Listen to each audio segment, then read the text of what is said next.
Hi students, very good morning. Right, today we are going to start a new chapter. That chapter is nothing but electrochemistry. So what does this tell? See, in the name itself you are having chemistry means chemical reactions, electro means something which is related to electricity. Okay, so the branch of chemistry that deals with the conversion of chemical reactions. See, if chemical reactions occur, some amount of energy will be released or something will be absorbed, right? So whatever that resultant is happened, so something, let us assume that there is some liberation of energy. That liberation of energy is converted into electric current, or by using electric current we are making some chemical reactions. Getting this? So the branch of chemistry which deals with the interconversion of chemical reactions to electric current or electric current to chemical reactions. Right? Now first let us go for electrochemical cell or voltaic cell or galvanic cell. This is the first part we are going to study. Means what does this indicate? Means this entire chapter can be divided into two parts. One is conversion of chemical reactions to the electrical energy, and the second one is by using electrical current we are making the chemical reactions to occur. Okay, first half of the chapter we are going to deal with respect to electrochemical reactions or voltaic cell or galvanic cell. What happens in this particular cell means it is conversion of chemical reactions to electrical energy. Means chemical reactions will be occurring in the cell. Whatever the heat that has been produced, that will be converted into the electrical current. Means there is a production of electrical current by using the chemical reactions. That is what the first half of the chapter we are going to learn. Right, in your books it will be in the reverse condition. Okay, first it starts with electrical current converting to chemical energy. After remaining half chapter will start with chemical reactions converting to electric current. Because this is the major content of this topic, we are going to deal it first. Okay. So what has been done is they have taken a container and the container has been filled up with copper sulfate solution. Again I am repeating, they have taken a container. This container has been filled up with copper sulfate aqueous solution. They have immersed a zinc rod into it. Okay, this orange color thing, whatever I am showing, this is the zinc rod. After some time they have appeared that this, see this thing, I have drawn this line, right? This entire, okay, I am showing like this.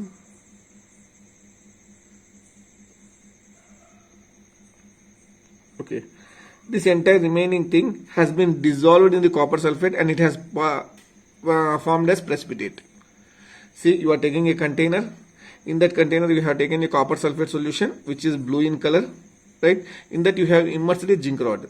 What happens is the zinc rod has been disintegrated, means some amount has been mixed with the copper sulfate and it has formed the solution of red precipitate. See, by looking at this they have made some following conclusions. What are the conclusions are? First, the weight of the zinc rod is reduced, means it has been decreased in weight, because this amount, whatever I have underlined like thick lines with blue color, that amount has been dissolved in the copper sulfate. Okay, zinc rod reduced in weight. So if it goes, what happens to the weight of the zinc rod? When you compare with the original weight, the zinc rod has been reduced in weight. Okay, next, generally we have seen that copper sulfate is blue in color, right? The blue color of the solution, that is copper solution, fades away, means the color has been become light.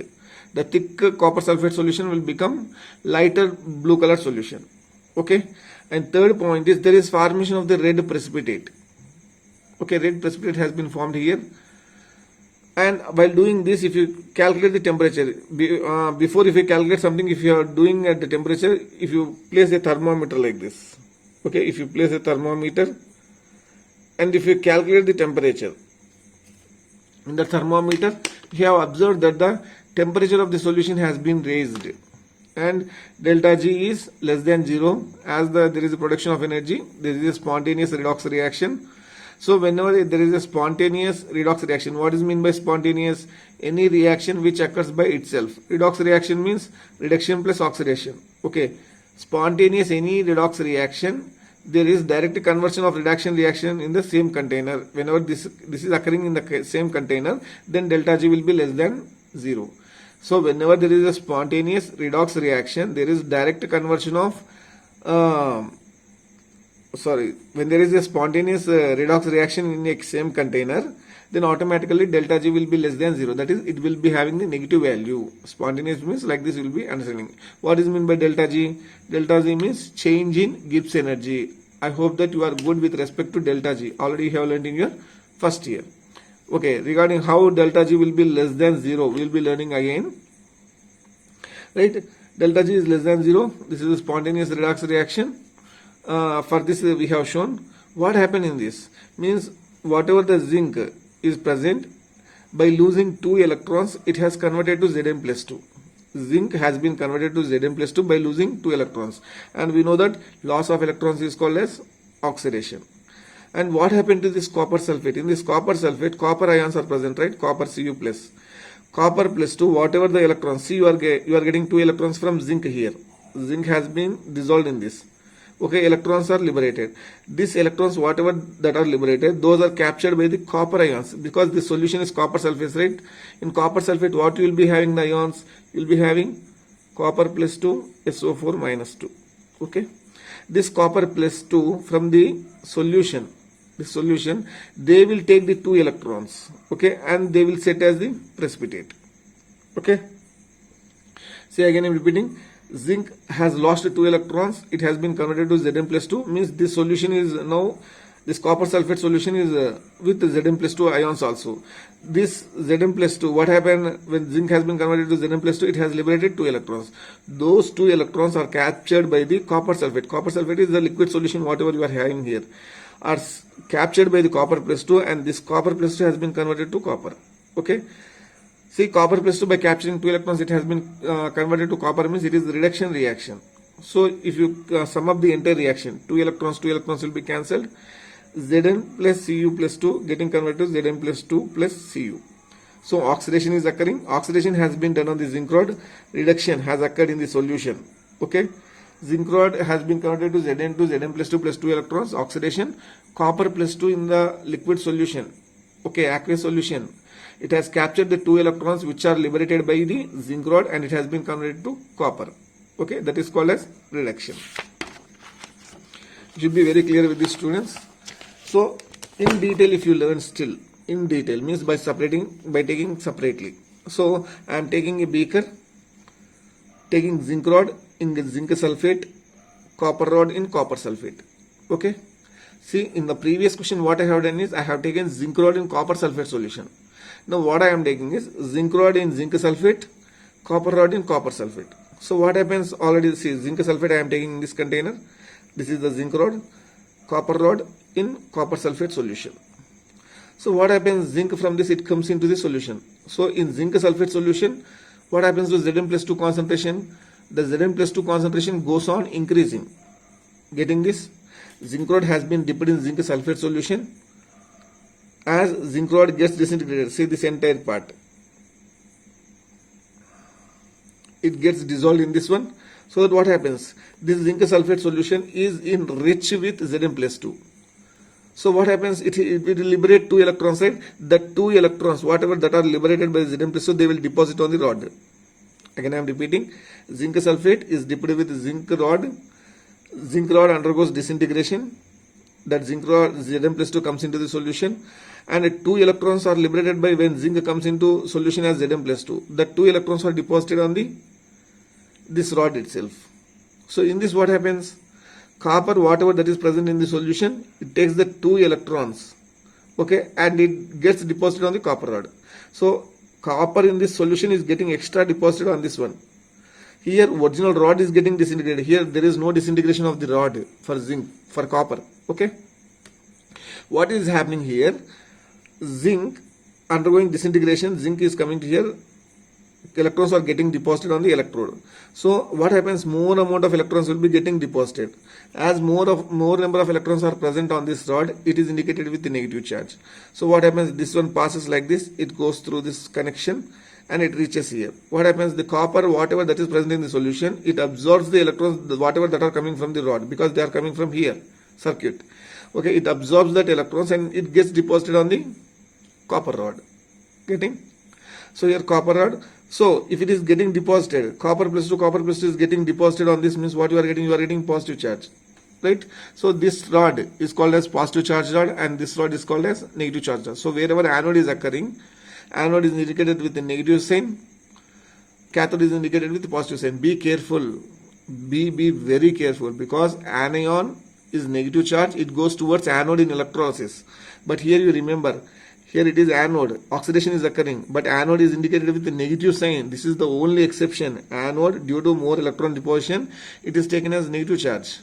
Okay, cathode here, positive charge, because more positive charge will be getting deposited on this one. So it has been represented in two ways. It is Zn here getting converted to Zn plus 2 electrons in this copper plus 2. By taking 2 electrons, it is getting converted to copper. This side is called as oxidation half cell. See, if you are looking at this page, this is at the left side and this is at the right side. So this is called as oxidation half cell. This is called as left half cell, left side. Or you are having more negative charge on the rod, so it is called as negative half cell. Or an oxidation will be occurring at anode, so this is called as anode half cell. So again I am repeating, it may be oxidation half cell, anode half cell, left side half cell, or negative half cell. For this one, opposite to this. This is called as, say, copper plus 2, by taking 2 electrons it has been converted to copper. So this is called as reduction half cell, right half cell, okay, positive half cell, or cathode half cell.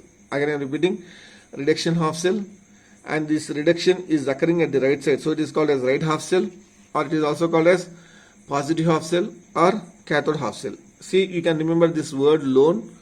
If you remember this, you can easily remember. So L means left side. This is the left side. What it is occurring? Oxidation is occurring at the left side.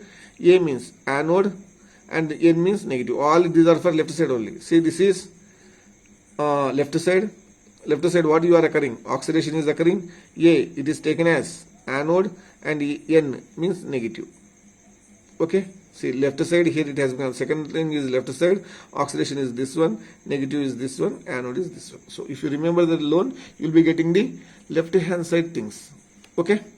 This is the general notation of the entire thing for the electrical, where chemical energy is getting converted to electrical energy. These are called as what? Electrochemical cell or voltaic cell or galvanic cell. So electrochemical cells are the cells where the chemical energy is getting converted to electrical energy. So now what happens, as continuously you are getting, see here you are seeing, you are getting continuously, if it goes on, what happens, this solution will become very rich in Zn plus 2. If this happens continuously, what happens, this one will be with more positive charge, this one will be with more negative charge. See, if more amount of Zn plus 2 is present, it will be lack of electrons. So what happens, it gets deposited on the rod itself. Zn plus 2 will be on the rod itself, so that it will not permit these electrons to go this side. See, at starting they will be going electrons, because only less amount of Zn plus 2 will be present in the concentration of this cell. As the time is going on, this rod will be going on disintegrating, so more number of Zn plus 2 will be deposited in the solution. So what happens, as the electron density is very less among these Zn plus 2, they will try to stick on this one, because here electrons are present. So if they stick on to this rod Zn plus 2, they will not permit these electrons to go this side. If there is no passage of these electrons in this side, what happens, flow of electrons is nothing but current. If electrons are not passing this side, the electric current production will be ceased away. Okay, if you remember here also, what happens, copper plus 2, in counter way you can talk. Here copper plus will be deposited. Okay. So withdrawing of electrons, what happens, here it will be very less. Copper plus 2, more charge will be deposited. Here negative charge will not come this side and the positive charge will remain as such in this case. So now what we should do? So whatever the zinc that is getting attached to this rod, you should remove that. You should neutralize. Okay. Or if you are getting this one, here sulfate ions will be present. Copper plus 2 is getting deposited here. So solution will be rich with what? Anions. Here solution is rich with cations, Zn plus 2, because it is coming from here. Here the solution is rich with sulfate ions, SO4 minus 2. Why it is rich with sulfate ions? Because copper plus 2, whatever that those are present in the solution, they are getting deposited on this rod itself in the form of solid. So solution is this one. Okay, so this sulfate will not make the copper plus to go and deposit on the rod. Okay, why means this will become more rich with a negative charge, so it will not permit positive charge to get deposited. At the starting stage it is okay. When you are going on increasing, that will not happen. Now what to do? This is the question that has been arised. See, the problem is, as Zn plus 2 concentration of positive charge increases in solution, Zn plus 2 of solution, the ions will not make the electrons to move from the rod, left half cell. This is positive. That is what he has mentioned here. In the same way, you can take sulfate concentration increases in the right half, negative charge. So negative charge prevents onward flow of electrons. Okay.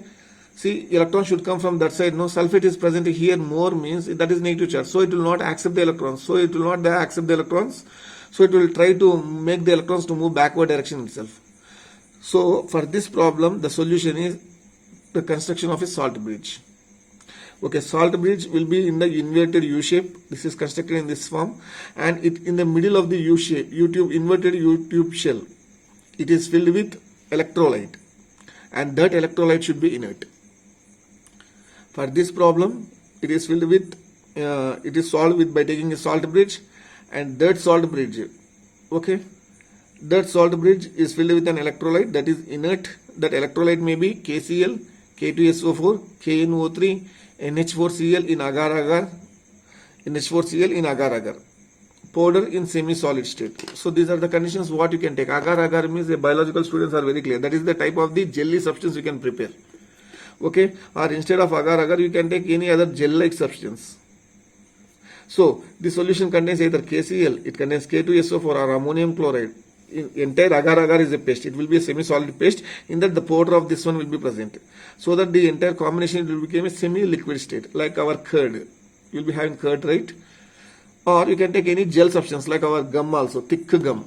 Okay? In that if you add KCl or K2SO4, KNO3, NH4Cl, then that happens. So what is the function of this salt bridge? It maintains the electrical neutrality. Okay? So whatever that gets deposited on the cathode, on the rod, those are neutralized. Suppose in zinc side you are having Zn plus 2 on the rod, right? So that it liberates a Cl minus. So that ZnCl2 will react, and that will not be getting deposited on the electrode. Okay? So that here, in this case, you will be in the left hand side, right hand side, what you will be having, SO4 minus 2 will be having. So that it sends K plus into this one. So K2SO4 will be formed. So that sulfate will not obstruct this rod, and zinc plus 2 will not obstruct this rod. So that electron flow will be very easy from here. So that electrical current conduction occurs. It completes the circuit. It forms a circuit. So here you will be having a rod with a solution. In the middle you will be having a salt bridge. Okay. It minimizes liquid junction potential. Liquid junction potential means this side you are having negative charge, or this side you are having positive charge. Between two areas there will be some potential difference. That potential difference is minimized by the liquid junction potential. So the functions of the salt bridge are: it maintains electrical neutrality of the electrolytes, it completes the circuits, it minimizes the liquid junction potential. Okay, these are the conditions, right? In this way you will be having, if you take in the cell, these are the positive side and these are the negative side. In between the entire this is positive, entire this is negative. Okay, this side positive, this side negative. In between the positive and negative at the border there will be some potential. That potential is called as liquid junction potential. That liquid junction potential is balanced by the salt bridge. Okay. Now conditions for electrolyte in salt bridge. That conditions are that electrolyte should be inert electrolyte, KCl. Suppose if you take KCl, K plus Cl minus, they do not react with any rods. See, whatever the electrolyte you take in the salt bridge, that should not react with either zinc rod or copper rod. Okay. What happens? This Cl on this rod, zinc will be deposited, right? Whatever that is more in concentration that gets deposited, it will not make the electrons to move here. That extra Zn plus 2 are neutralized by Cl. So it forms Zn plus 2, it comes into the solution. Again, it is soluble in the solution. So instead of zinc rod, if you take silver rod, then you should not take KCl or NH4Cl, because AgCl, it forms precipitate. See here, ZnCl2, it is soluble. You should not form precipitate. Okay, NH4Cl also it forms precipitate, AgCl. So when you take an Ag rod, KCl and NH4Cl should not take, because it forms precipitate. Okay.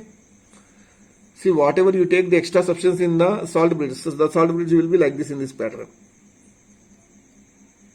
Okay. Getting me, students? See, like this. This is one anodic half cell. This is cathodic. In between you are having like this. If there is any liquid Zn potential, it is neutralized. From this K plus comes and reacts. Cl minus comes from here. It reacts with ZnCl2. It dissolves in the solution. K plus comes from here. K2SO4. It also dissolves in the solution. If it is zinc and copper.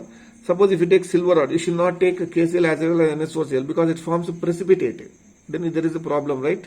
And next is good ionic mobility and equal mobility of cation and anion. Both half cells are neutralized simultaneously.